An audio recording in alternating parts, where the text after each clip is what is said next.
Adriana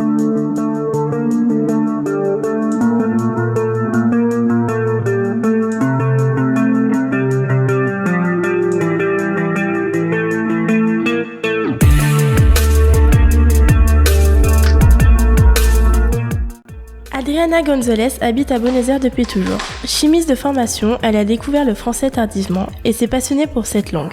Depuis 25 ans, elle travaille à l'Agence française où elle assure notamment des cours de français, langue étrangère. Elle a accepté de nous parler de sa vie en Argentine et nous l'accueillons par téléphone. Bonjour Adriana.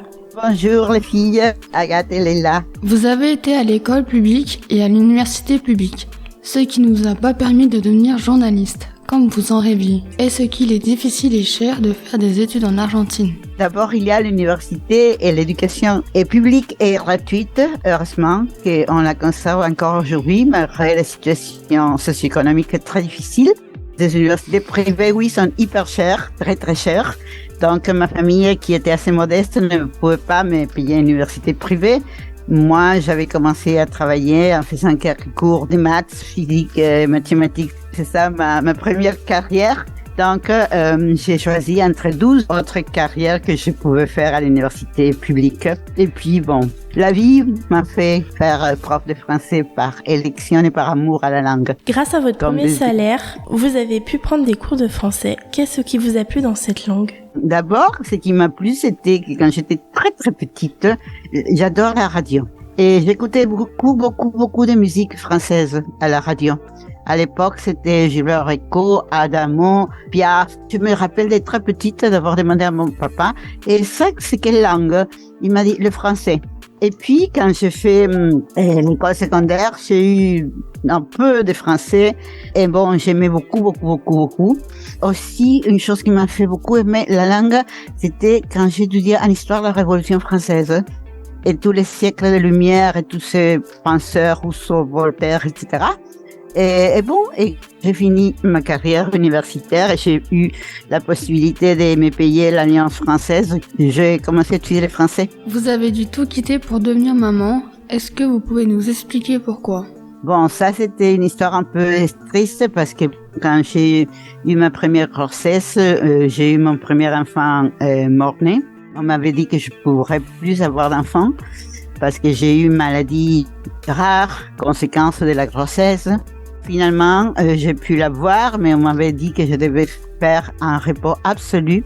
Et aussi, je suis entrée dans un monde, disons, un peu plus spirituel. Je faisais du yoga, etc. Et bon, j'avais décidé à ce moment que la situation économique et socio-économique était pas comme aujourd'hui, disons, de ne plus travailler, de travailler seulement avec des élèves chez moi. Mais après la naissance de mon fils, quand il avait 5 mois, je me suis dit, oh non, si je veux être une bonne maman, il faut que je travaille ailleurs, que je fasse quelque chose, ne pas rester tout le temps avec cet enfant qui sera trop gâté.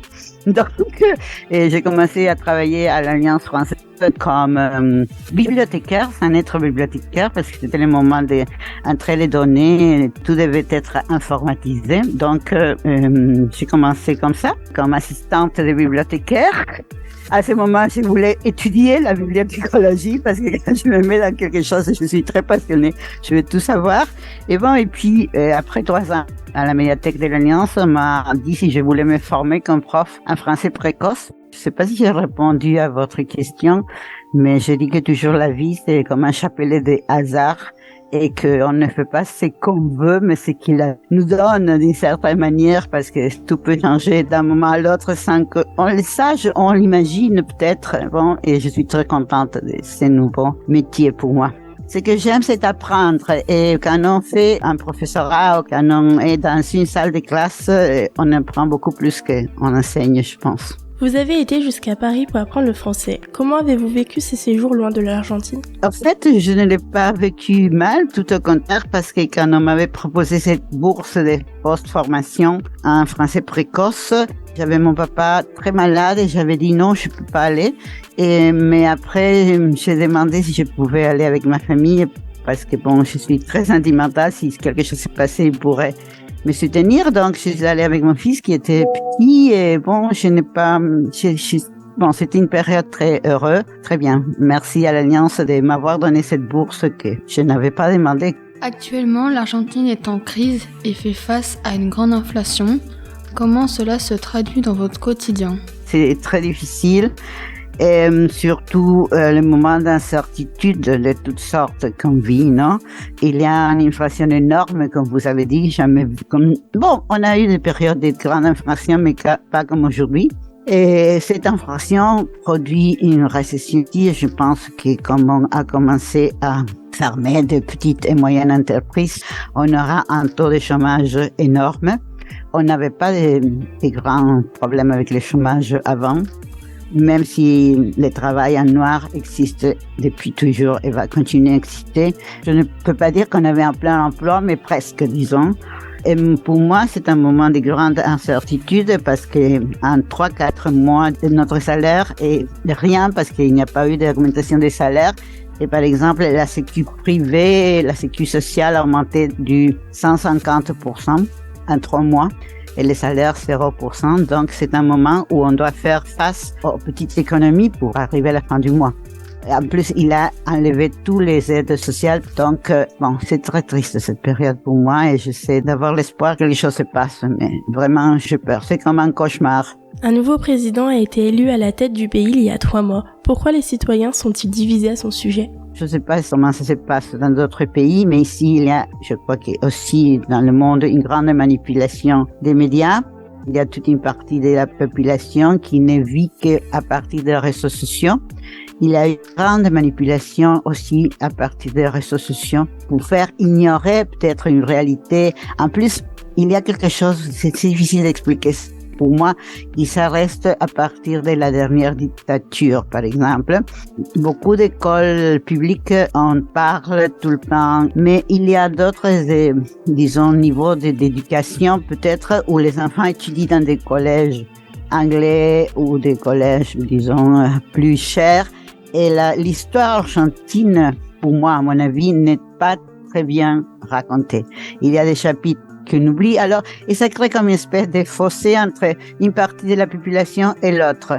Quand même, la division existait toujours parce que bon, il y a cette chose, mais aujourd'hui, pire encore. Et il faut chercher toujours un bouc émissaire.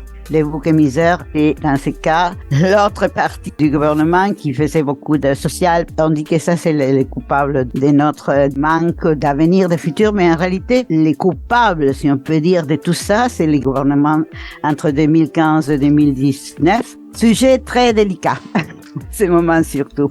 La mortalité routière est très importante en Argentine. Est-ce que vous pouvez nous expliquer pourquoi ? La première raison pour moi, c'est le mauvais état de route. Et en ce moment, il y a une paralysation de tous les chantiers publics. Et l'autre problème, c'est aussi l'alcool. Les personnes qui boivent beaucoup plus qu'avant. Quel conseil donneriez-vous à une personne qui a envie de visiter l'Argentine ? Conseil, bon, d'abord, si vous devez passer par Buenos Aires, parce que Buenos Aires, c'est une ville énorme avec beaucoup d'habitants. Et bon, c'est ma ville. Je suis très porteña. Alors, c'est une ville pleine de vie nocturne, par exemple. Chose très bizarre pour les Français, parce qu'ici, par exemple, on dîne très tard. Après, on va voir des concerts, théâtre, spectacles. Conseil, bon, d'abord de connaître notre vie, disons, à Buenos Aires. Bon, les sites du tango touristique, je ne vous conseille pas. Je préfère les sites plus naturels comme la Milo. On dit, on vend les personnes pour danser, simplement qui ne se connaissent pas. Puis, et venir avec beaucoup de temps, parce que le pays est très grand. Et faire Patagonie, Nord, etc. Et d'avoir de la patience, surtout en ce moment où il y a des grèves. Il faut savoir qu'on est un pays développé, mais bon, il y a beaucoup de problèmes, surtout dernièrement. Merci beaucoup Adriana d'avoir répondu à nos questions sur l'Argentine. Vous pouvez réécouter cette émission sur le site d'Aléo, radioaléo.fr. Merci à vous.